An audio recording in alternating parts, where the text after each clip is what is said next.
Greetings, lords and ladies. We are back once again with a brand new episode of the Ten Officials podcast. Of course, I'm your host, Jay, and joining me are my two squires, Tony and Brian. That's right, I have two. How you doing tonight, fellas? Doing pretty damn good, man. All right, sir. Yeah, I'm really excited to talk about this. Me and Tony have been covering the show weekly, and thank you to everybody who supported those reviews. They seem to do really well on the channel. We appreciate it. We actually got a comment on one recently, so thank you, Tevia. I saw that. I didn't answer it, but I did see your comment. Thank you, Tevia. I appreciate the comment. Keep that coming. We always like the engagement. I didn't answer it because it was just a compliment, and it wasn't really asking anything. I respond to those, but like I do see the comment still. And again, appreciate the compliment. Yeah. But yeah, we're excited to talk about it, especially because Brian's the one that's like who the most recently out of the three of us got into Game of Thrones. Like he was the last one on board towards the end, and like you've recently been watching like reaction series and stuff, so you've also been getting back into it through that way as well. Yeah, but still only show only. Mm-hmm. Yep. Not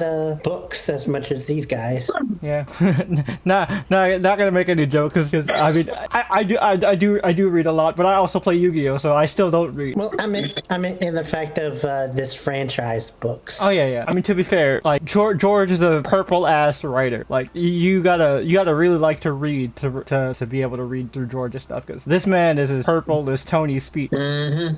But yeah. Wow. Yeah. Nah, dude, like he gets into it, and then like I've joked about it. His food descriptions. Oh, don't let it be a book where a feast is involved. Mm-hmm. Mm-hmm. Oh yeah. My God. But yeah. So before we get into all that, of course, we're gonna start the episode as we always do by first jumping right into the news. Brian, take it away, Brian. Well, little peek behind the curtain. We did take a week off of recording, so I feel like we got to talk about some in memoriams over the last 2 weeks. Okay. 4 of them. The first one is like not really in our like typical like bread and butter, but the man needs to be acknowledged. And of course, I am talking about activist icon Jesse J. You mean Jesse? You mean Reverend Jesse Jackson? I was like, whoa! Jesse James is definitely not an activist. Whoa! He was Jesse James is a renowned criminal. Yeah. Anyway, Jesse. You meant the great Reverend Jesse Jackson, civil rights. One of the last. I'm so sorry. You meant that. I'm so sorry, Mr. Jackson. Sorry, Reverend Mr. Jackson. Yeah, Reverend Jackson. Oh my goodness. Oh my goodness. I'm so sorry. Oh my goodness. It's like end on the tail end of Black History Month. Right? That was not a good look. Crazy. I know.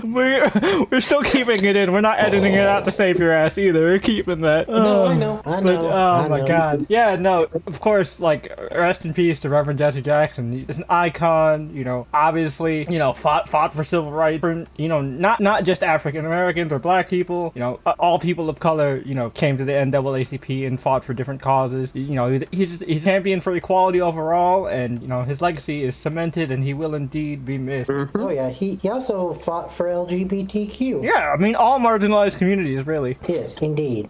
Even after he had been diagnosed Parkinson's. Mm-hmm.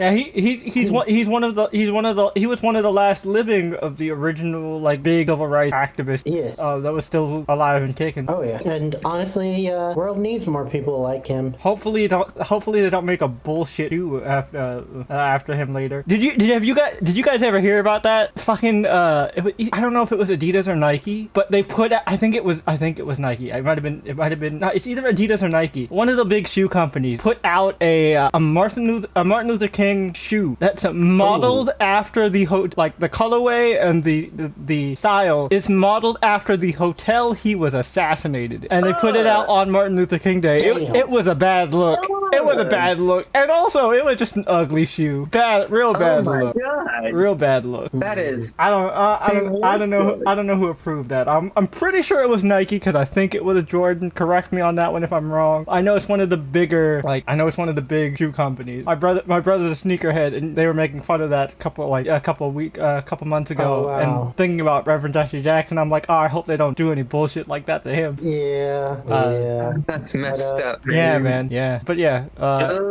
He So added 8 yep. Good long life. Again, rest in peace. He will be missed. And again, I'm sorry for fucking up your name. Hey, fucking up the name wasn't the funny part. It was fucking up his name and confusing him with a renowned criminal. Or another Or less renowned criminal who shares the same name as the world-renowned criminal. that's true. There's also a lesser criminal that shares the same name. Also, a male mattress actress that shares the same name. Yeah. Well, moving on to our more typical realm, claimed actor Robert Duvall. Yeah, Robert Duvall, man, rest in peace. He was in The Godfather. Apocalypse Now. Yep. Look at how they massacred my boy. That movie, if you remember, The Judge. That was the one with the Robert Downey Jr. one. That movie is really underrated. Like I thought it was really good. People didn't want to watch it because it was post Iron Man and they thought it was too Oscar baity, which it kind of was, but it was still very well done. Yeah, and then also A well-made movie is still, even if it's Oscar baity, it could still be a damn good movie. No, but there are some really boring Oscar bait movies, like oh god, like that one. Brian watched one, the Daniel Day-Lewis one. Yes.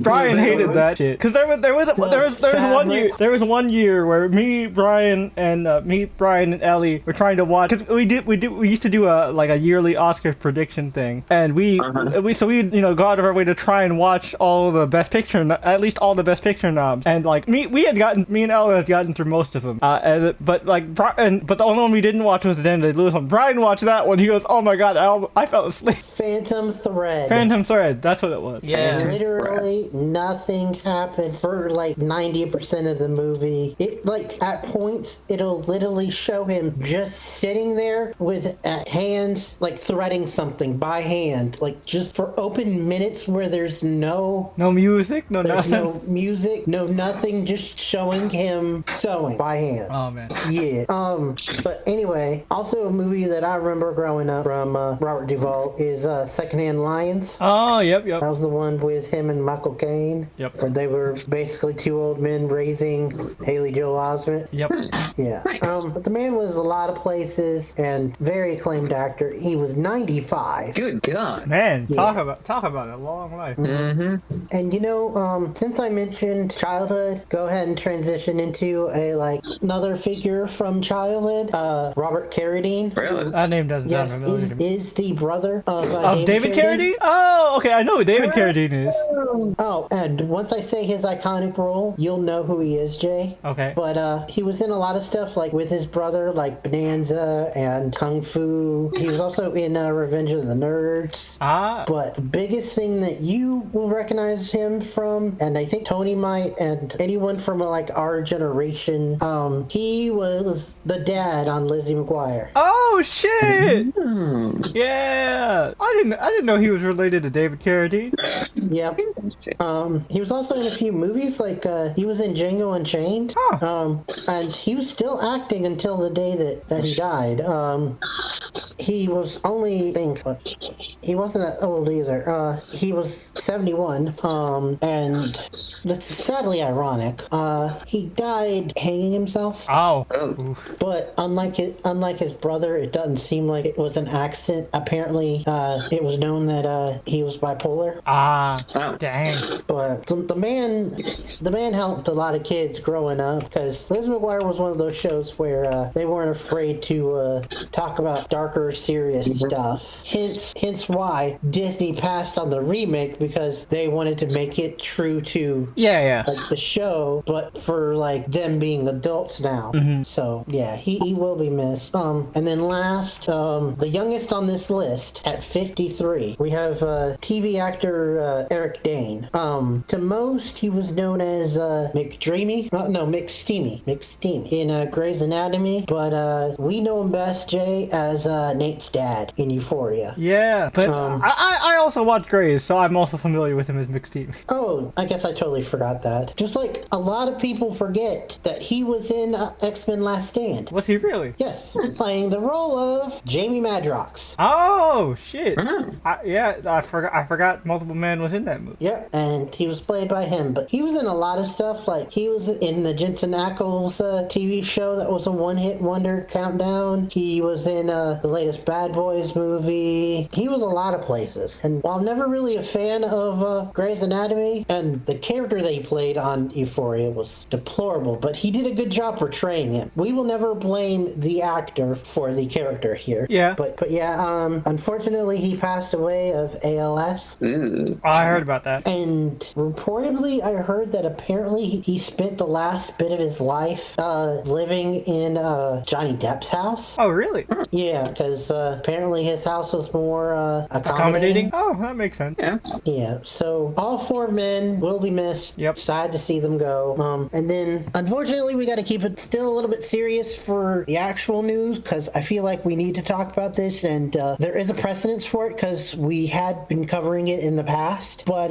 update on the whole Warner Brothers buyout situation is that Netflix has bowed out. Paramount could not let it go and kept raising it in like a bidding war, and it finally got too rich for Netflix's blood. Yep. So they bowed out, and so now a lot of people are expecting that Paramount is now going to buy it, and that'll mean a lot of things, like more of a monopoly on streaming, raising prices for streaming, because there is precedence for it. I mean, look what happened when Disney bought Hulu. Yeah. And that's not even talking about the political side, which is that all of the news networks will now be under the same person who totally isn't biased. Yes, an individual who is, calm yourself down, is just treading on the wrong side of history, let's just say. And if you have the gall and audacity to make the news partisan, shame on you. I mean, no, absolutely go fuck yourself. I mean, there's a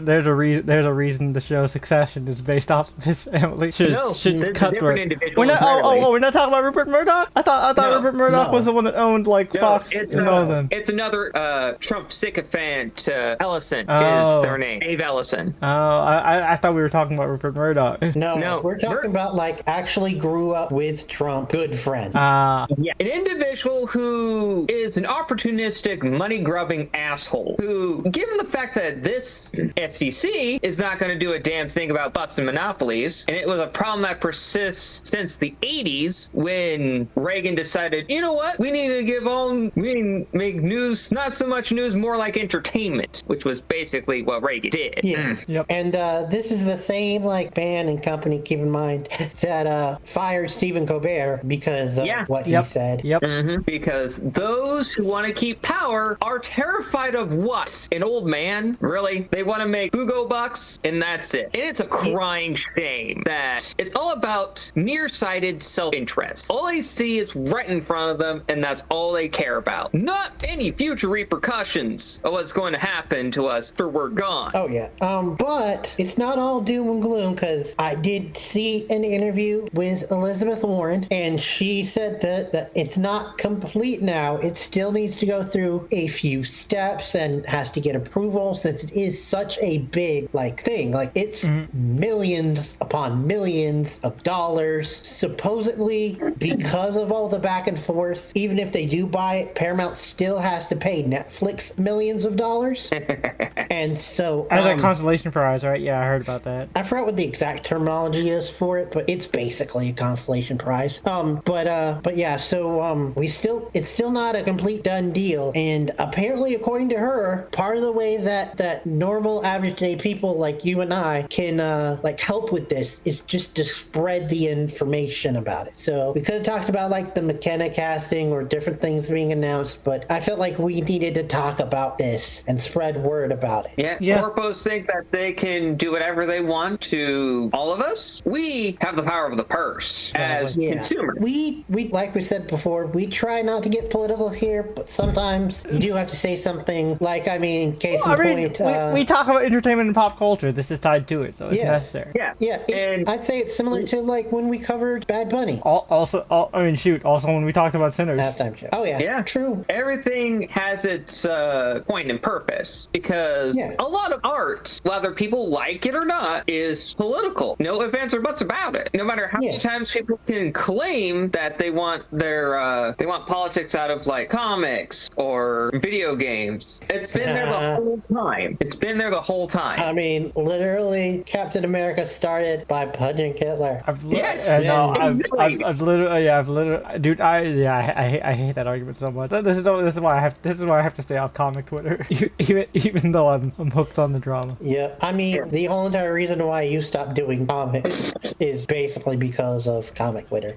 Yeah, that's because comic Twitter is full of like nonsense, where people believe any goddamn thing that they see. Well, I blame that on reading comprehension. No, I honestly blame it on fucking racist boomer ass Gen X comic fans who don't think comics from the 70s or 80s were political when actually they were the most political of all time. Oh, yeah, that much I agree with. Most individuals don't really think that clearly. I mean, at one point in time, we had a comic where Thor was on the side of Hitler. Yeah.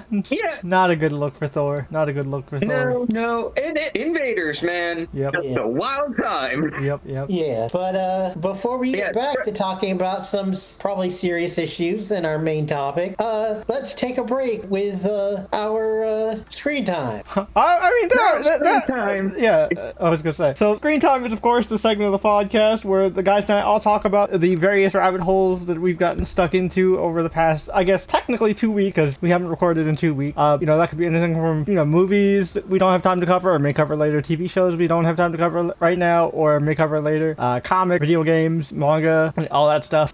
For me, I'll start pretty short. I've been... Before you do so, I suggest that we cover at least, I'd say, one thing for sure that is like really major that we've covered individually for our screen times, just to well, I mean, I figure because that trailer is in trailer talk, we talk about it then anyway. So, well, if you're talking Pokemon, I was gonna wait to talk about that for during trailer talk because Brian put that. We've got at least 2 hyperfixations in trailer talk. So I was gonna skip. That was originally going to be my screen time until Brian mentioned that he specifically put the trailer in trailer talk. I was like, okay, so I guess we'll talk about that in that segment then. What I was referring to is like major things that are like 2 hours long when it comes to like certain YouTube videos, or in my case, 2 different games that have taken up my time, and I have to choose between one of them. Yeah, I was just gonna say, like for mine, I didn't really have much. I was sick on and off for like the past 2 weeks, so I didn't really get around to doing much. I watched the show that we were originally going to cover a couple weeks ago, but then moved it to our next one after this. Won't say what it is, but it was a very good show. It was once again, like 3 times in a row. It's one of those ones where I started and I'm like, I'm gonna only watch the whole thing in one go. It's really good though. I really enjoyed it. It's gonna be a really fun one to discuss. I really don't have much else other than Pokemon Day and Pokemon stuff. So that's pretty much it for me. I've been playing Marvel Rivals as per usual. I got myself the Black Queen of Diamonds skin.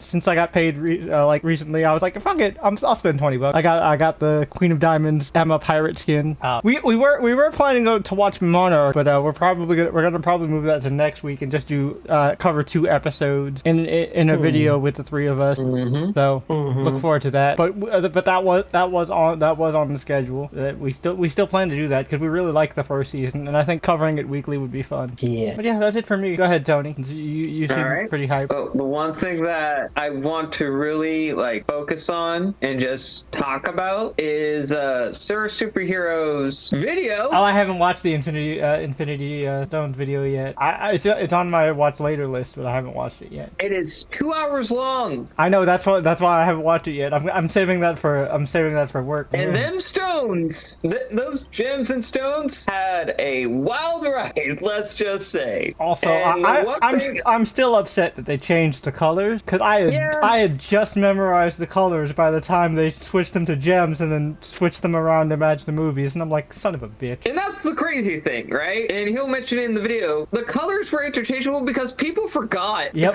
people did forget, and so, like, you know, different writers would say different things. Yeah. The only person that I actually remembered was Jim Starlin, because Jim Starlin is, like, you know, obsessed with Thanos and the Infinity Saga stuff. That's because he created him. Yeah, I know. Big Grimace is Jim Starlin's like, he's like what he's like what Mantis was to Steve Englehart. Yeah, and some of the funniest things on the planet concerning this particular turn of events, at least in my personal opinion, is the funniest thing I have ever seen. Is there was once 7 when and Sir Superhero will explain this more. It's called the Ego Stone, and it's from a place that you would not expect, even though Marvel did own this comics company at the time. What, Malibu? Yes. That makes sense. And that's all I'm going to say about that, because I don't want to spoil it for Jay. And then the funniest thing is that in Sir Superhero fashion, and I tend to agree with him, he has a theory of how everything works and why there's a 7th stone called the Death Stone. And his theory is that we might be getting an 8. I can see that. How the theory course, like how his whole theory works, concerns a concept that the Infinity Stones just kind of do. Okay. It's called the Infinity Circle, where each of the stones kind of do a feedback loop with each other. All right. Where to understand the power of one stone, you need to understand the power of the stone before it. So so a life stone to counterbalance death. No. So here's how it works. Starting with power, if you have a better understanding of power, you have a good understanding of space. He explains it better than I ever could, because it's an interesting concept to make the Infinity Gauntlet make sense. Well, it makes sense, but it gives a better understanding of how the Infinity Gauntlet basically works to contain the powers of each of the individual stones. And how most people, when they acquire each of the stones, you would think like, hey, if we gave Hulk the Power Stone, he would be very powerful, right? Well, he knows, since he's a living embodiment of power, he already knows the power of the Power Stone. Why don't you give him a different stone to really test the limits of his power to see if he can do anything else? Like how it would be redundant to give the Scarlet Witch the reality stone. Exactly. Because she's already like a casual reality warrior. Yeah, and the whole trick is, even though it's like a big old circle, they shape it into the Infinity Loop because Infinity Gems / stones. Yeah. But you know what I don't get, and this is just kind of like dumb semantic-y stuff. Gems are stones. They're called gemstones. Yeah, so I know. Why even, like, I know the movie changed it, but like, why bother? Like, gems are stones. They're a type. So like, what is the difference? Look, man, I don't get the semantics of it either. And like, aesthetically, they looked cooler as gems. As stones, they all look the same because they're all just rounded like pebbles. But like, as gems, they had like different facets. They looked cooler. No, when they were gems, they were rounded off. Ah, okay. So as stones, they became jagged. Okay, so I had it reversed. Yeah, it reversed. Yeah, but he also corresponds each of the different stones with the cosmic beings like eternity, infinity, all of them. Each of them get a corresponding infinity gem. Now that makes sense. I think they're called the Dividers. There we go. The Dividers. Each of them get a corresponding stone. So his theory is that we're going to get another one, and it's going to correspond because death is Oblivion's equivalent in gem form. The Living Tribunal doesn't have one. So he might be getting the Ego Stone, aka the Life Stone. Yeah. And I'm thinking, if they bring the Ego Stone back and give it a different purpose to what it was initially meant to do, I would love that. That sounds like a fun time. I mean, logically speaking, like, what it should do is just be able to give stuff sentient. You would think that, but this is Marvel we're talking about, Jay. That's why I said that's why I prefaced it with logically speaking. I didn't say comic logically speaking. I said I'm saying Marvel logically speaking. Because you know what Marvel always gonna do? Marvel do crazy shit. Not fair. But that's pretty much it for me. There's some things that I could talk about, but I want to actually finish my playthroughs of both games that I'm playing before I give my own full opinion in all of them. So besides, you wanted to do a actual like full video on RE9 anyway when you finished it up. Yeah. So yeah, but that's it for me. What about you, Bri? Well, mostly it's updates about things that I've mentioned before, like Critical Role. Been keeping up, trying to keep up with that. I'm way behind on Critical Role. I'm an episode behind. Don't worry, Jay. It's not that far because they did take breaks. They do take breaks at like the end of the month. Okay. So I think you're only 6 episodes behind. That's still a lot of episodes. I know. And there goes out our window the whole entire thing about us. Yeah. Doing a video covering the whole thing. Yeah, I know. I just felt I don't know what it is. I just fell behind. It's not that I wasn't interested. I just kept forgetting. Which is so weird though, because I think you would like the Seekers table more than the Soldiers. Oh wow. Because they're going into political stuff. Ooh, and it's all about like the political houses. Yeah, and pulling the string. So that's the one with Baudelaire, Taisha. No, yeah, that's the one with Taisha, Julian, Octus, and Varys. Oh, so, the other one I was thinking of was the Schemers table. That's the one with Hal, Baudelaire, Murray. Yeah, ironically enough, the Seekers have gotten political. Interesting. Well, it makes sense though, because well, I mean, Octus is tied to the Taconis house, and the Taconis house are the ones that were pulling all the strings behind this whole thing. Also, we find out in the world as a whole, Taisha, Abria's character, is more like a political figure. Well, yeah, because she's like Orcish royalty, kind of. Well, also, she's a druid, and apparently druids are like and specifically an old path druid. Yeah, which I think we find out like her circle. Oh, cool. And pretty sure it's Thumbrew. Oh, nice. It's the Circle of the Ancients. Oh, that sounds like one of like the barbarian paths, because they have like an ancestral one for Astral Guardians. I believe that's that one. But yeah, so and this one has been like real interesting. We got to see Octus come out of his shell and deal with like the repercussions of being what he is. Yeah, and we get to find more about Valus and like what's going on with her. Valus is a really interesting character. Yeah, I do find her really interesting, especially because she has like such a long-lived life being a drow. So like there's a lot of history there. Well, also we find out like her actual origins, and it's even more complicated. And we find out some about her family. Oh, cool. Through like flashbacks and stuff. Also, we still got like back with the Soldiers, like just in like the opening stuff, and hint is that we may go to the Feywild. Makes sense. Yeah. They've been doing a lot. They've been doing like Brendan's been doing a lot of like world building stuff involving fairy and like the world being closed off to fairy in the first place. Also, we may get to see Octus's home, which is in Brennan's copyright distinct version of the Underdark. Oh, cool. So a different realm too, and it's been really cool to see so far. I've watched more of Demon Slayer. Did you watch the Mugen Train movie? Yes. Okay. Yes, I did watch the Mugen Train movie. So you got to skip over the Mugen Train arc in the end. Yes. Yeah. The movie was really good. Went places I didn't expect. R.I.P. to my second favorite donut. Yeah. I won't say who my first favorite donut is, because that's a spoiler. Okay. For a whole nother anime. Tony note. I know. I've made that joke before. Oh, okay. Well, Tony's also never seen the anime, but Tony's been in the anime and weeb community for so long that you get One Piece spoilers without even being a One Piece fan. Oh, I know some One Piece spoilers. Well, I don't know if you know this one, so I'm not saying anything. Okay. But anyway, kind of saw that death coming, especially at one point. Like early on, I was like, oh shit, they're gonna kill this character off, because they were talking about like a status quo change, and I'm like, also, I will say, like, as someone who's read the manga and seen the anime all the way, who's read the manga all the way through, Akasa is probably my favorite Upper Moon. I like Akasa better than I like Muzan. Akasa is just dope as fuck. Currently, right now, I'm amidst the entertainment district arc, Yep.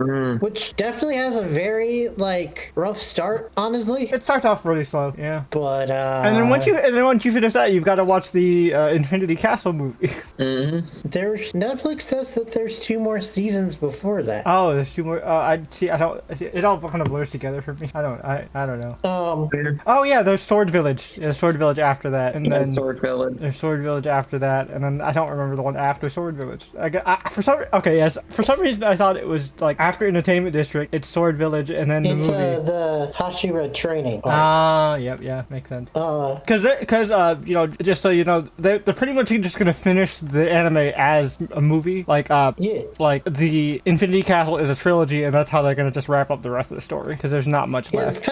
that's kind of like why I decided to start watching it in the first place, so we could possibly cover it. Yeah, the second one got delayed like a fuck ton, like Yeah. like Spider-Verse level delayed. Which helps gives me more time, but yeah, it's starting to pick up where I'm at right now because the demon reveal of Upper Six Yeah. and left on a pretty big cliffhanger about Tanjiro fighting her. Oh, nice. Or at least trying to fight her, even though he's all alone currently. And also just recently got the a lore drop reveal, the muscle mice. Oh yeah, Which, I love those guys. fun stuff. yeah. Yeah, those And I guys like- are legends. And I like how he's like, and in picking them, we had to get some that were a little narcissistic.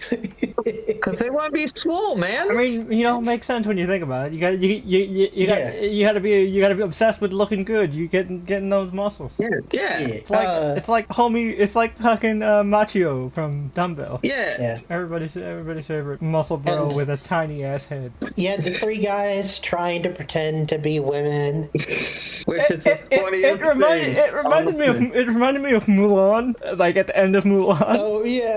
Yeah. But and one of the funniest things though was Somehow, still, Inosuke is the prettiest. Yeah. And when Yeah. Tanjiro was trying to say goodbye, the lady was like, "Yeah, I knew the whole time." And he's like, I'm just saying, somehow Inosuke is still the prettiest. He's just pretty no matter what. It doesn't yeah. matter what gender you make him. Oh yeah, indeed. But gotten to the point where he's tired of that now. So he got the mice to get him his mask and swords and He was like, I'm tired of this. I want to leave. and poor God, I'm blanking on his name. Zenitsu. Zenitsu? Oh, that. He's currently right now just lost in the ether. I think in her kimono. Pretty much. Yeah. So yeah. I mean, if anyone's gonna fall for that trap, it's that motherfucker. Oh yeah. that weak individual. But he's strong as hell in his own right, though. He is the Yeah, ultimate definition of a one-trick pony. But I'm excited to see where we're going from here. We have yet to see the sound Hashira dude pop off yet. Oh. Except for Oh yeah. If you Except haven't for, seen him pop off yet, my guy. Yeah, he goes crazy. the only thing that we've seen so far is how fast and how sneaky he can be. I mean, he is a ninja. The sound guy, performer. is the young one, right? The one that has a very hip hop aesthetic to him. Oh yeah, with the white hair. with the white hair, the bandana and shit. Mhm. Yeah. He's all about being flash. flashy. Yep. Yeah, have yet to see him pop off yet, but Oh, but he does. He pops off. oh, I know. He's a Hashira. All of of the Hashira get their big moments, mostly in Infinity Castle. Oh, okay. But anyway, so I'm excited to see where it goes from here. Also, lastly, because we only try to keep this at 3, bring up the fact that Reactor, I've been watching Mortius, went back to his series where he was reacting to Epic the Musical, which he is a singer himself and like has like now recorded his own EP, and he's met some of the Epic cast. But seeing his reaction to the first time for Epic the Musical has been great. I did have to text Jay at one point because I did cry a little bit at one point, even because I thought through the eyes of the reactor, and because I knew it was coming that it wouldn't hit me as hard. But I guess also finding out the fact, because I didn't know this at first, that was Jorge's actual IRL mom. Yeah. And I took too long. Ugh. But yeah, I still get choked up whenever like the previous time I've done a re-listen and I get to the end with like Penelope Penelope and Odysseus like reuniting and shit. Oh yeah, they haven't gotten there yet. The last one that I watched with him was his reaction to 600 Strike. And I agree with Tony 100%. Like, as the more time goes on, the more Hold 'Em Down really grows on me. Like, I liked it a lot before, but like it's risen up to like one of my top five within that musical. But yeah, one of the funny things though about his reaction is he took a while before the Vengeance saga, because like I said, he like started recording his own music and stuff. So he's like, I had minor spoilers, like I knew the episode titles, and when he got to Get in the Water, he was like, what? I thought Get in the Water was gonna be the last one. What the fuck is 6,000 Strike? It's anime as fuck is what it is. Yes, it is. It's Odysseus unleashing a fucking noble phantasm, which is not his actual noble phantasm in the Fate universe. His noble phantasm in the Fate universe is a big mecha horse. Yeah, just haunts. Yeah, just a haunts. It's still cool. Yeah. It's a Gundam horse. I still wish that the horse turned into an actual robot, but whatever. But yeah, so we talked at length about Epic the musical before, so I don't need to go into detail. Shit, we could have done a whole episode on it. I will say that Jorge is currently working on his next project, and he's been leaking like little tidbits of songs from that, and that is looking. What's the next project again? Ilium. He's doing. Oh yeah, he's doing the Iliad. Yeah. Yeah. But I hope that means I hope it focuses on like the love story between Patroclus and Achilles, because like highly underrated. Yeah. And maybe so even I'm a love excited. triangle between Achilles, Patroclus, and Penthesilea. I'd see that. And who knows, depending on how we receive that, we might do an episode on Ilium. But for now, let's move on to our next chapter. Yep. So next up, of course, is Trailer Talk. Trailer Talk is the segment of the podcast where our guy Brian here has gathered together six brand new trailers, at least as of the recording of this podcast, and put them in a handy dandy playlist just for you guys, which is linked down below in the description. And this is where the moment where you guys take a second to pause this lovely video and do all the usual YouTube things. Hit that like button, hit that subscribe button, hit the notification bell if you haven't already, so you don't miss any of the upcoming content we have coming on the channel. Obviously, we have these full podcast episodes, and then we have individual weekly reviews for shows that we really like this season and want to talk about on a weekly basis, so we don't have to just keep repeating ourselves during screen time. Definitely check those out. Currently on the docket, obviously, Night of the Seven Kingdoms is over, so that's done. Currently on the docket, we have Tony and I are doing Fate Strange Fake, and then, like I said, alluded to before, soon we'll be doing Monarch, A Legacy of Monsters Season 2, the three of us. There might be one in Trailer Talk that might get weeklies. Yep. Oh, and obviously I'll bring it up when it gets closer again, but like in April, Brian and I are going to do Summer of 85 as well. All right, that's April. I want to say that's April. I believe so. Yeah. Which also, by the way, another I talked about the McKenna thing off camera, but another news story that happened while we were on our break. Jay, they did announce that they are going to release on Netflix a screening of the play. Oh, the Stranger Things. Oh, the one set in the 50s. Yeah. Nice. The one that stars young Joyce, young Hopper, and young Vecna? Yeah. Slash I don't remember his actual name. I was gonna Henry. I was gonna say Robert, but it's not Robert. Henry. Yeah. So kind of like that moment where where you see the memory. Yeah, it takes place during the memory that Max saw in the final season. Max and Holly saw in the final season. Yep. Yep. Okay. So with that being said, we're gonna go ahead and react to these trailers, and through the magic of editing, we'll be back in a split second once you unpause this video with our thoughts on those trailers. So until then, please enjoy this word from our non-existent sponsor. And we're back. Okay. So really good bad trailers this week. Let's just start us off. Well, I'd say it's, what is the percentile for it? 5 out of 6 were good. Yeah. That's still a majority. It's still a majority. Yeah. Where do we want to start? Because let's just get it out of the way. R.J. Decker, I thought it was going to be something that it's not. It's just your standard. It's just a standard procedural cop show. You know. Yeah. Something that your dad would watch. Probably. But moving on to actual things, though. I said there was something that was tying in today's subject. Yeah. Hot D3. Hot D3. Season 3. I'm excited. It's gonna be a fucking bloodbath. I hope you like the word Dracarys. You're gonna be hearing it a lot. And you're gonna see some fresh hell and nonsense. Yeah, and people. A lot of crash outs. No, it's nothing but crash outs. But yeah, so not too much to say there. Super excited. Which had Atelier? I'm excited for this one. I heard about this. I've heard of this manga series. I haven't really read it, but it looks cool as fuck. I think the magic system is really interesting. The one character is definitely legally distinct Gojo. Oh yeah, that guy. Yeah. But regardless, still cool. Yeah. Coming out in Excited April. for it. Definitely gonna have that on my radar. Then Mando Grogu. Finally a real trailer, not a stupid fucking car commercial. Looking to Super Bowl. Yep. Excited to see where this goes. Yeah. Which by the way, thanks to like toy leaks, because of course toy leaks. Mm-hmm. We know the type of character that Sigourney is playing. Oh. She's a TIE fighter general. Oh, cool. Well, not TIE fighter. She's an X-wing. Oh, she's general. she's an X-wing pilot. Okay. Yeah. Cool. Yeah. So Hamlet.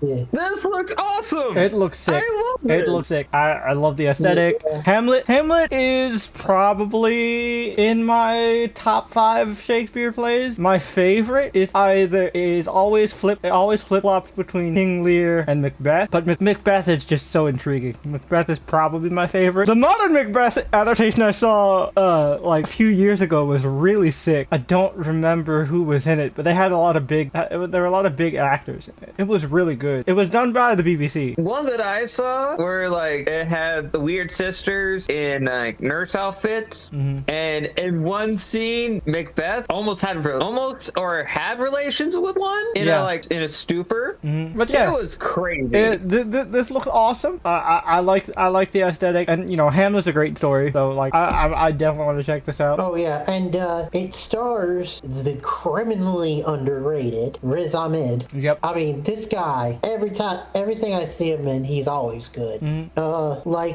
If I know probably they don't want to because it would cause like unfortunately a bit of controversy, but I could see him as James Bond. Yeah. But at this point, if it's a good enough actor and they perform really well, I don't give a shit at this point. Yeah. And so what? The character in the book was like a grouchy old white guy. Yeah. Character in the book is also racist. Yeah. Let's not fucking dance around it. Yeah. But yeah, he will forever be known to me as Sir Barrister from I think it's Sir Barrister. It's Ballister. It's Ballister. That's You were combining Ballister and Barristan into a name. Yeah, but it's Ballister from Nimona. Yep. Which, by the way, we did an episode on. We did. Wait, is that Al? Or was that... I don't remember if that was a lost episode or not. Was that a lost episode? I believe it was. Like, I know we watched it, and I know we recorded one, but was that one of our lost ones? Because we did end up talking about it in the year-end wrap-up for that year. But I don't know if it was a lost episode or not. I don't know, but I can say that this dude has been in a lot of stuff, and can't wait for this movie. Yep, definitely excited. And then last but not least, Pokemon! Yeah, Pokemon Winds and Waves. I mean, Winds and Waves. Tony and I have been keeping up with the league for months on months. So like, this wasn't like the biggest surprise, but it is nice to actually see it. I'm very excited. As someone of Southeast Asian descent, not Indonesian, but got a little Filipino in me. But as someone of Southeast Asian descent, definitely excited. Who knows? Maybe a little bit of the Philippines will be represented here. It looks really cool. I actually like I like all 3 of these starters. Pombun is the one that stands out the most to me as a dog person. Even though like in real life I both love and hate Pomeranians, because Pomeranians are the cutest things ever, but they're also annoying little yap demons. Because they are the embodiment of small dog energy. Because Pomeranians are notorious for like that fucking dog Napoleon complex, where they will fucking try to be big shit to big dogs, and like they're so annoying. Like I have an auntie that has Pomeranians, and again they're super cute, but they're also so fucking annoying. Just stupid. Yep. Fucking hate it. Yeah, I had a dog walk one once, actually twice. But yeah, excited. Definitely very excited. Yep.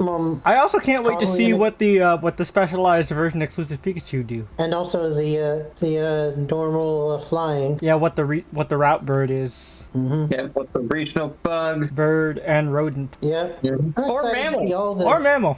Or mammal. Yep. And, And I'm excited to see. and I always also like to see what the Pika clone is. Yeah, and what other new ones and other returnings. Oh yeah, it looks That we like haven't seen in a while. it looks like we've got a bunch of returning mon. Glad Tropius got Right. some love. Tropius never gets shine. No, Yeah. we got OG Corsola and Waylord. Waylord. We'll find out if Skitty's in the game. If you know, you know. Yeah. Also, I gotta wonder that they've probably already talked about, but the fact that the camera went underwater. Yeah, I mean, so like I won't go too deep into the leak, but the leaks did mention that a lot of what they intend for a lot of the game is underwater exploration, like diving and stuff. Nice. Again, not gonna go too deep into the leaks, but like that's one of the big things that they said in there. It's also gonna be As on. well, I It's think- also gonna be on a whole brand new engine, which is why it's switched to exclusive. So also everybody who's complaining on it, why is it not on Switch 1? Shut the fuck up. You saw what happened when Scarlet and Violet was on Switch 1. I want this to Yeah, look good, and I which, want this to I not will make my say- system explode. I will say that as much of a scared I am of deep water, I really like shallow water and like the coastline stuff. I'm terrified of the deep ocean. You kidding me?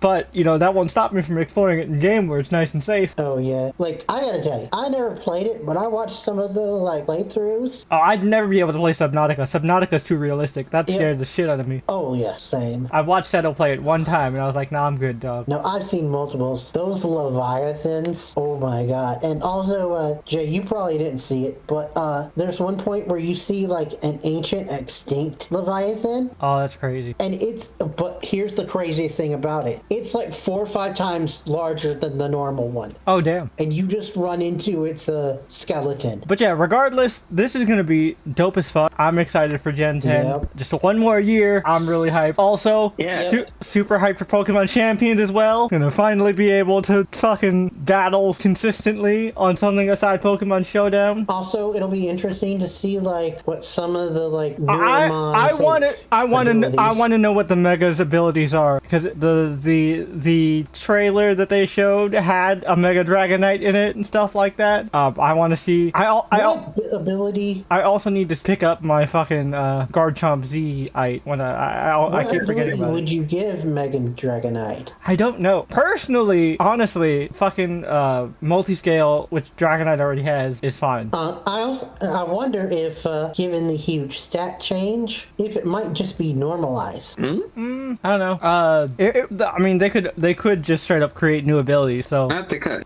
That too. that's also a thing. But yeah, exciting all around for Pokemon. Like it's just a good time to be a Pokemon fan. And this, 30 years, man, fucking wild. 30 years, man. Fucking wild. I've been Indeed. playing this game for my entire life. Literally my entire life. I'm turning 32 this month because this will be coming out in March at the end of this month.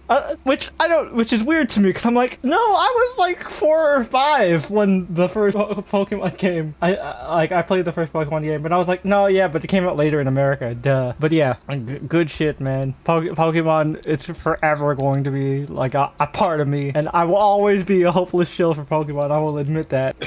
Yeah. Yeah, I still have yet to pick up Switch 2, but probably will for. You should, yeah, for Wind and Wave, yeah. Yeah. I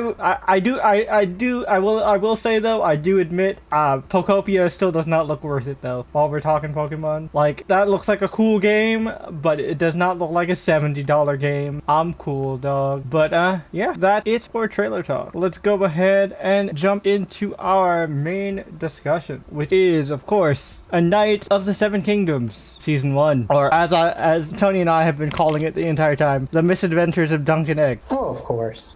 Spoiler-free wise, we'll start with you, Brian, because Tony and I have videos on the channel already talking about it. What were your initial thoughts on the show, and what do you think about it overall, spoiler-free? Well, I I know these knuckleheads, and I know the internet and all that. So I was familiar with the concept of Dunk and Egg for a long time. I've never actually read any of their stuff, but I knew they existed, and I knew who Dunk was. I kind of knew who Egg was, but I got it wrong, like within which member of the family he was. But yeah. So, and then of course these guys obsessed about it, so watched it for the show. But I was gonna watch it anyway, probably, because I've been hearing good things, and it didn't disappoint. It's only 6 episodes, and I think that's best. Oh yeah. And overall, I really liked it, except 2 things. Okay. 2 things is one, I could have done without the potty humor. Fair. We joked about that. We joked about that a lot. Like, why does we have to see so much fucking shit and piss all the time? Yeah. And then also,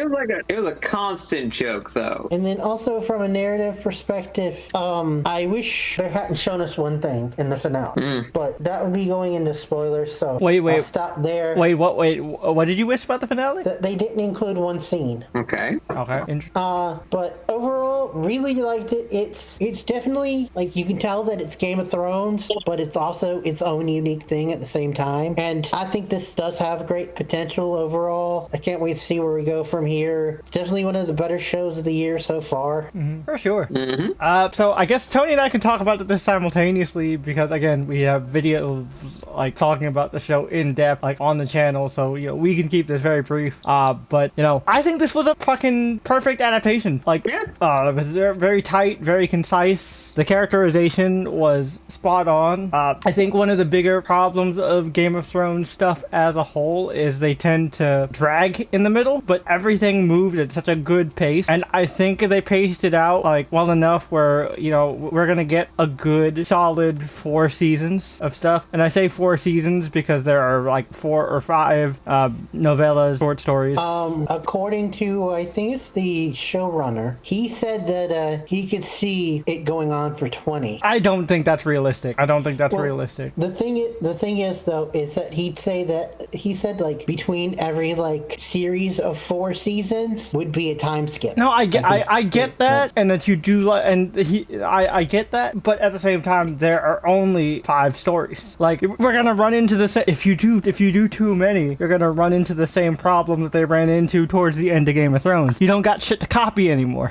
So just do 5 and get out. Just like they're doing with Hot D. Just the 4, then they're done. Complete story. But the thing is with Hot D is that we are continuing the story kinda by going further back in time, starring the Sea Stink in an animated show. Yeah, but like, again, that's how you do it. But it's a whole different thing. I'm saying Dunk and Egg itself only has the 5 stories, so you just need to cover that period of time. We already know how it ends. We don't if we do fucking 20 seasons and cover his entire life, that literally just leads up to directly to Game of Thrones. It's because of how close. The reason I say we can't do 20 is because of how close Dunk and Egg is to actual A Song of Ice and Fire in the timeline. Hot D is 100 years ago. This is like 50. So like you don't have much left till you get to actual Game of Thrones. I won't spoil who, but we do actually see a character in Game of Thrones in this show. Do we? I don't think we've seen one yet. I believe so. No, I will do some Googling. I don't think we've seen one yet. No. We've seen people from the same families as people we've seen from Game of Thrones, but we've not seen anyone from Game of Thrones, because there are only a few people in the Game of Thrones timeline that are old enough to have been around, and we have not met them yet. We've heard name drops, but we have not met them yet in person. But okay, that's it for spoiler free. Let's talk spoilers. Like I said, the show was great. My only real complaint are that I wish we had gotten a little bit more of Dunk's early life instead of just the one flashback. I would have liked to see more of like Dunk in Flea Bottom. I think we could have gotten 2 episodes out of it instead of just half of one. You know what I mean? I'm not saying we could have we needed like an extensive backstory, but I would have liked a little bit more, and a little bit more on Sir Arlen. I mean, what we got was pretty good, and we got to see a lot of him, and I mean that in a literal sense too. Jesus Christ. of that man. Unnecessary. Fucking Sir Arlen third leg. Jesus Christ. Yeah. But yeah. So Brian, spoiler wise, now that we're in spoilers, you can talk about it. So what were you saying that you wish they included in the finale? They didn't include. Yeah. The very last scene. I wish they had kept. What the? Where the fuck is my son? Yeah, because I wish they had kept that like ambiguous about whether or not the dad actually gave his approval. No, I think that's a nice cliffhanger. Because now they know. Now the cliffhanger is they're gonna be fucking chased again. That's a good cliffhanger. I get that.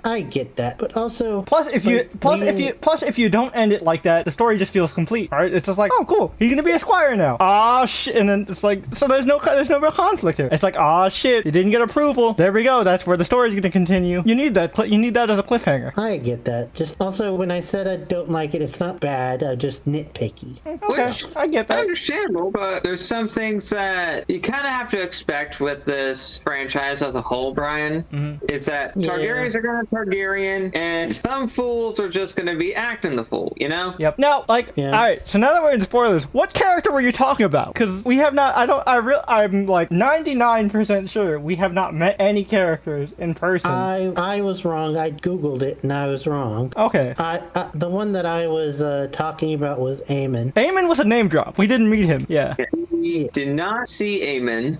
He is only mentioned. He is Egg's brother, and he was mentioned, and they mentioned that he went to the Citadel. After I googled it. Yep. That's why I was confused. I was like, we definitely. The Targaryens do love similar sounding names and naming people after. Oh yeah, you were right. You were right that like he's alive and he is around in the Game of Thrones time. There are actually two characters that we meet in the Dunk and Egg stories in the prime of their youth that are alive still in the Game of Thrones timeline. One of them being Aemon, of course. Well, actually, technically three. We meet Aemon. We meet Brendan Rivers eventually, aka Bloodraven, before he becomes Bloodraven, and he's just bloodthirsty archer, hand of the king. And then we also meet Old Nan, but I guess Young Nan. Yeah, Young Nan. If you don't remember Old Nan is the old lady who is like the babysitter for the Starks, who took care of Bran, who told all the stories and stuff about the White Walkers. Yeah, we meet her in the prime of her youth, and she's a baddie. Nice. and like all the women in this fucking series, they all are attracted to Dunk because everybody loves just a fucking himbo, I guess. Yep, he is all this fuck. The definition of himbo energy. Oh my god. He is also a Brian-ass character. Yes. But also dumber than an average Brian character. Oh yeah, Brian doesn't play dumb characters, but Brian does play these super naive, thick in the head characters. Yeah, well, and also definitely like he attracts characters that would be played by all of our friend group, kinda. No, that's fair. My favorite character, and Tony and I agreed, we're in agreement. Our favorite character on this entire show is the Laughing Storm himself, Lionel Baratheon. Coolest Baratheon of all time. I'm sorry, Stannis. Baratheon. We love you, Stannis the Menace, but fuck, dude. Sorry, your ancestor is awesome. Yeah, sorry, Stannis. Yeah. Sorry, Renly. Nobody really likes you, Renly. Most people forget you. Sorry, sorry, Gendry. Sorry, Maya. Even though show people don't even know who Maya Stone is, but I like you, Maya. Yep. You're cool. Yeah, you're goated. That is definitely the I'd say most J character in this show. Oh, Lionel? Yeah, that's fair. Yeah. That's fair. Come on. Tony. Tell me. Tony, if we're talking about who reflects like tabletop and RPG characters, like personality wise, like Tony would be Raymond. Tony, Yeah. I could totally see Tony as fucking. That man said some real out of pocket shit too. Yep. Yeah. But tell me that scene where he goes off on him and he says, "You're like a brother, but if you don't go with me, I'll hate you like a brother." Tell me that's not very similar to scenes we've interacted with RP. Oh yeah. But yeah, I really like, again, just kind of the cool thing about this show that I enjoy is that we get to see Westeros during peacetime, where everything isn't just pure chaos and absolute shit. Like, stuff is still pretty shitty, but like, I mean, come on, it's Westeros. but like medieval Europe is shitty, period, you know? Like this feels like a more prosperous Westeros where like you actually have stable stable Targaryens around. You know. Stable Targaryen rule. Yep, and then and then we have shitheads like Aryan. It's always 50. It's always like 70-30. I was generous and gave him 60-40, but honestly, it's 70-30. You know, so glad we saw that. And they still pulled out the stops in terms of the budget for like the action, because the trial of the Seven, sick as fuck. Well, awesome. Great build up. Loved Dunk's speech beforehand. Love how how fucking Aryan knocked the flashback into Dunk. Oh, He did. Oh my god. He fucking knocked that motherfucker into a flashback. Yeah. So fun. A sad ass flashback, but Oh yeah, I mean, you know, again, it's Westeros. It's gonna be sad. yeah. It's always a sad flashback. It's like One Piece, man. You don't see a flashback in One Piece and expect happy times. Yeah, you expect the complete and utter opposite. Nothing you but expect tears. depression. Nothing but tears. But yeah, like the rapport between Dunk and Egg is so much fun. Oh yes. It's very much like a George and Lenny kind of thing. Like Yeah. one of my favorite moments that happened in like a future short story. It doesn't have anything to do with the plot, but it's just a nice character moment. Is like so the plot of the story is they're settling a land dispute between two lords, and like, you know, Dunk is trying to help, and the lady who owns the land, because her father just died, the young lady who owns the land, she explained her issue, and then she, like, you know, shows the deed of ownership to Dunk, and, you know, Dunk is like, boy, he brings Egg, pulls Egg to the side. What's that say? I don't know, I never learned how to read. What's that say? But he plays it off like, some of these words are unfamiliar to me. Boy, what is this? What does this mean? And then, you know, he reads it, he goes, no, she's legit. She's telling the truth. Like, okay, cool. I just love that dynamic. Because, you know, Which you can kind of start to see here, like especially at the end, where it's like 9 kingdoms, sir. which, I mean, you know, he, like, people, to be fair, even most people would assume, because, like, the phrase is the 7 kingdoms. But yeah, Yeah. Egg is right. Technically, yes. I'm also like, I know he doesn't, but I've always wondered, like, why didn't he ever grow his hair back? Maybe he just Targaryen maybe stubbornness. he just likes being bald. He likes the breeze on his head. Well, did Yeah. you not see? No, I saw that his hair's coming back, but he's gonna shave. He's gonna shave it. I know he's gonna You shave it. see, but did you notice what happened when he saw his hair to come back? Yeah, he started. That's when he decided to try to kill his brother. He sees the hair as a status, No, as like a symbol. I think he just wanted to kill his brother because his brother was a piece of shit. I don't think it had anything to do with the hair. Oh, I saw the hair as like a reminder, like his shitty family, and that's why he didn't like it. The only person in his family that's shitty is Aryan. His dad's fine. Aemon's cool. Eh, No, his dad is a good dude. His dad is basically every single dad. His dad is just your standard Gen X dad. He doesn't know how to say I Yeah. love you. He doesn't know how to And- he doesn't know how to communicate emotions. He shows I love you by helping his son and being there. He's a good dad. We've seen bad dads in Westeros. He is not a bad dad. He's not Randall Tarley. Randall Yeah. Tarley is a bad dad. Tarley. in the like timeline of the show, he had just killed his uncle. It's our brother. His brother on Yeah. accident. I'm saying Egg's uncle. Yeah. Yeah, But- but there are circumstantial differences. But in- also, like I said, he is a good dad because he actually cares. He wanted his son to be taken care of, his son to be safe. Yeah. And he actually cared that his son got kidnapped and that his son is missing. Yeah. He does care. He's a good dad. Yeah. I'm not gonna let you say his dad's shitty. His dad's a good guy. Yeah. Like when I there's wouldn't say he's a good no, guy. he's a but- good guy. What but I understand I've the seen bad dad. I've seen bad Targaryens. He's a good guy. Yes. Yeah, they're Dude, just different. because you're not bad doesn't mean that you're good. I also say he's a good guy because he's just a normal dad. It's like my dad is the exact same way as that dude. I don't consider my dad a bad dad or a bad guy. Like he's just not emotionally communicative. He's a good guy. Yeah. But anyway, yeah, so I don't know why he does the hair. Maybe it's so that people don't immediately recognize that he's... I mean, that's why he did it initially. I'm just saying, I've always wondered why he just doesn't like let it grow back. Because I think he wants to keep that anonymity. I mean, he's still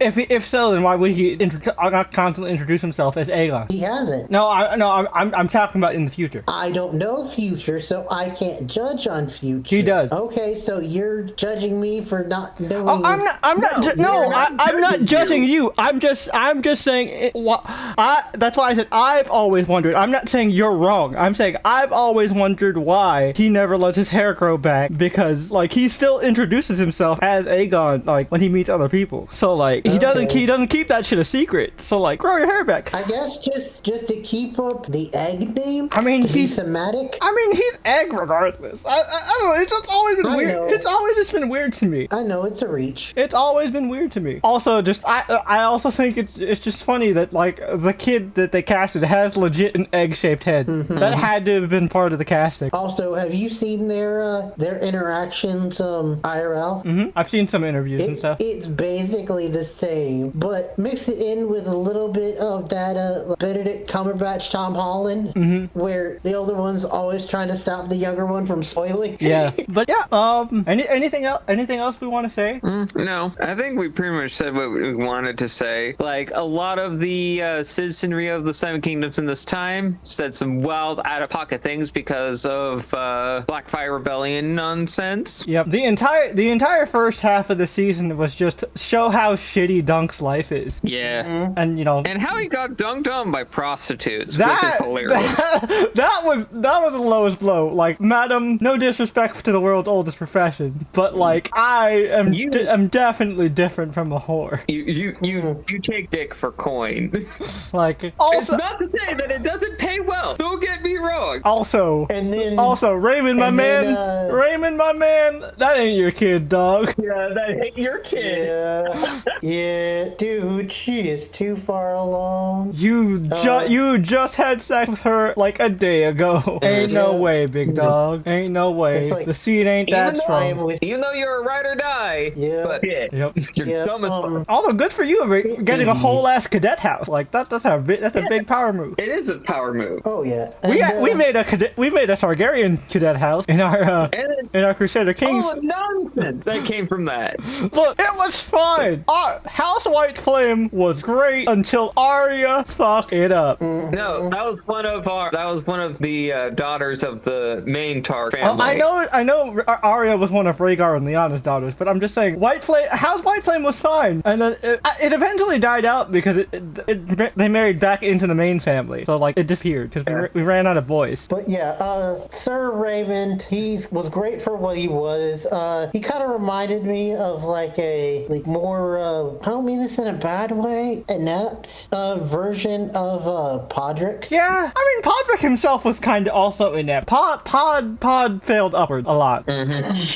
Pod also was very popular with prostitutes. Yeah, because he's a fucking massive dick that we did not have to see on. That we did not have to see on screen, unlike Sir Arlen. But yeah, no, like he is pretty much Podrick. He's a more like socially expressive Podrick. Yeah. Podrick he even looks kind of like him. He does kind of. Yeah. But Podrick is from House Payne. Yeah. Yep. He's Sir Ilyn's nephew. Yeah. Instead of the Fossaway house. Yep. The Green Apple Fossaways. Yep. They fucking fucking Raymond took a page out of the Targ book. Talked all that shit about the Targs. Yep. It did a very Targ thing. Well, actually, that's been a very like Westerosi thing to do. Yeah. Karstarks. Yeah, the Karstark too. Yeah. Which speaking of like house symbols and all that, I do like Dunks and how that scene came to be.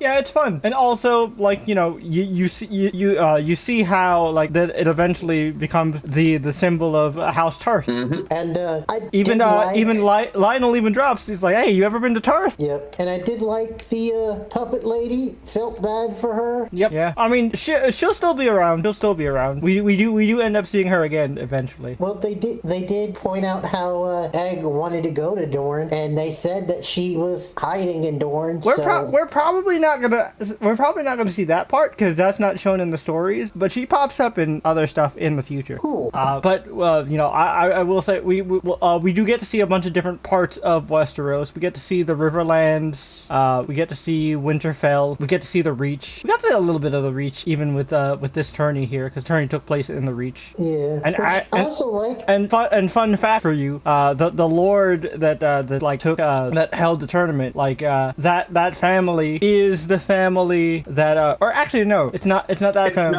The other tourney. It is the other tourney. I was thinking of another tourney. My bad. But it was connected. It's connected to Elena Tyrell, her original family. I think isn't that tourney the one one that's being turned into a stage play? Maybe. No. Okay. There are two different tourneys that happened within the Dunk and Egg stories. Oh, Which was this one? I think this was Elena's. Oh, yeah. However, but the other one that you're probably thinking of, Jay, is where we got to meet a very young, child Walder Frey. Yeah, Baby Walder! It's the Riverlands one! Yeah, we got to meet Baby Walder, and he was a piece of shit even as a fucking toddler. Oh, wow. Yeah. The oldest characters within the main series, is you get to see him as a precocious kid. And I say precocious in the most loose way to say that word possible. Shitty spoiled brat is what he really is. Yeah. But anyway, let's actually get to final thoughts and ratings. Yeah. Ryan, let's start with I you. don't know if I should go first. No, you should, because... You're going first. You're going first, buddy. I hate to be put on the spot, and y'all love putting me on the spot. Well... It's thinking on your feet, man. Exactly. Oh, yeah. It's something that we all have to learn when we're on stage. It's just what we have to do. Oh, no, I get it. Like, in a recent TTRPG we had, I kind of, in character, fucked everybody over. Oh, yeah. They were like, good for you for thinking on your feet, though. And don't blame you out of character. Yeah, but we're just going to say the in-character nonsense that you did. That's the... Yep. Yeah. Which it did make sense in character, and it's not one of those dumb horror stories, it's what my character would do type situations. Yeah. Like an excuse to be an asshole. But anyway, back to this. Yeah, like thinking about it, can't really think of many negatives, except for maybe small nitpicks. And honestly, we've been very favorable this year, and I don't think that's gonna stop. Honestly, probably, y'all tell me if I'm crazy for this, but I'm thinking 9.5. You're not crazy, because that's what I would give it. Yeah. I give it a 9.5 because it's fantastic, but it's also a setup. We didn't get to any of the cool substantial stuff yet, but it was a nice setting, setting of the table. It's in anime terms, think of it as like a great first start to prime you for all the nonsense that will come later in the series. Yep. But the best is yet to come when it comes to Dunk and Egg. For sure. But if we're all in agreement, it's a trifecta. Yeah, that's been happening a lot recently. But hey, we just happen to be on the same wavelength. Yep, we share one brain cell a lot of the time. Yep. But Brian, tell the folks what we'll be covering next time on the podcast. Well, Jay kind of alluded to it earlier. We are stepping back a little bit into the romance, I guess you could say. But it's a romance. It's toxic as fuck, but it's a romance. And it is Amazon again, but it's going to be a completely different beast. It's what we were going to cover last week, what Jerry talked about. He wasn't feeling well, so we decided, screw it, let's do it for next week after Night of the Seven Kingdoms. We're doing 56 Days, the romantic thriller starring Dove Cameron and Avon Georgia. Yep. I'm excited. I really liked it. I figured out who it was very early on, but that didn't stop it from being good. It was very well done and a complete story. Like I will say that right now. It's a one and done because it wraps up pretty nicely. Nice. Excellent. And I appreciate complete storytelling. Like when most shows would try to milk the hell out of it nowadays. Like I like, it's like, no, that's it. That's all I got. So I'm definitely excited to talk about it. But yeah, until then, we'll catch you guys later. Peace.